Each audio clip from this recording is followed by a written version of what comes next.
ఖాళీ కుర్చీ వేసుకుని కూర్చున్నాడు. వెంటనే లక్షద్వీప్ స్వరూపం మారిపోయింది.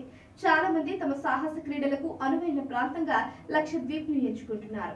నిన్న మొన్నటి దాకా మాల్దీవులకు పొలోమంటూ వెళ్లిపోయిన వారు నరేంద్ర మోడీ ఒక్క పిలుపునివ్వడంతో దెబ్బకు లక్షద్వీప్ బాట పడుతున్నారు. ఇంతకీ లక్షద్వీప్ ఎందుకు అంత ప్రత్యేకం? లక్షద్వీప్ అనేది అందమైన ప్రాంతం. సముద్రానికి దగ్గరగా ఏర్పడిన ఒక సుందర ప్రదేశం. ఈ ప్రాంతంలో పాములు, కుక్కలు మచ్చుకైనా కనిపించవు. అరుదైన ఆవును అక్కడ మాత్రం చూడవచ్చు. భారతదేశంలో ఇది భాగమైనప్పటికీ ఇక్కడి సంస్కృతి మన దేశానికంటే పూర్తి విభిన్నంగా ఉంటుంది.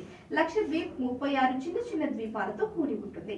ఇక్కడ జనాభా మొత్తం 64,000 మంది. ఈ జనాభాలో 96% ముస్లింలు. లక్షద్వీప్ మొత్తం 32 చదరపు కిలోమీటర్ల విస్తీర్ణంలో విస్తరించి ఉంది. మాల్దీవులతో పోలిస్తే లక్షద్వీప్ వైశాల్యం దాదాపు 10 రెట్లు తక్కువగా ఉంటుంది. ఇక్కడ విస్తరించి ఉన్న 32 ద్వీపాలలో కేవలం 10 ద్వీపాలలో మాత్రమే ప్రజలు నివసిస్తున్నారు. అందులో కవరత్తి, ఆగట్టి, అమిని, కద్మత్, కిలాతన్, చెట్లత్, బిత్రా, ఆందో, కల్పాని, మినికాయ్ వంటివి ఉన్నాయి. 100 కంటే తక్కువ జనం కూడా నివసించే అనేక ద్వీపాలు ఇక్కడ ఉన్నాయి. కవరత్తి ఈ ప్రాంత రాజధానిగా ఉంది. కేరళకు దగ్గరగా ఉండడంతో ఈ ప్రాంతంలో చాలా మంది మలయాళ భాష మాట్లాడతారు. కొంతమంది మహేలి అనే భాష కూడా మాట్లాడతారు.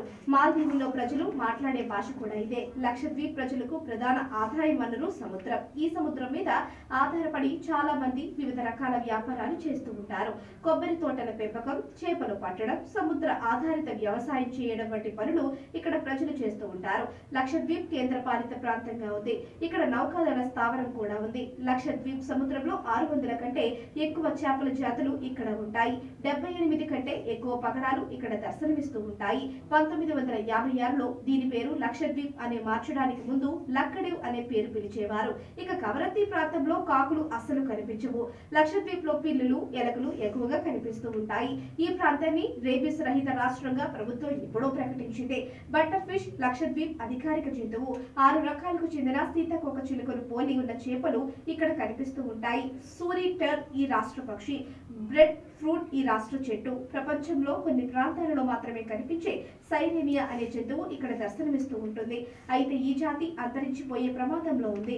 ప్రధానమంత్రి నరేంద్ర మోడీ ప్రకటించిన నేపథ్యంలో ఈ ప్రాంతానికి పర్యాటకులు క్యూ కడుతున్నారు. పర్యాటకులు పెరిగిపోయిన నేపథ్యంలో తమ ఆదాయం గణనీయంగా వృద్ధి చెందుతుందని వారు ఆశాభావం వ్యక్తం చేస్తున్నారు.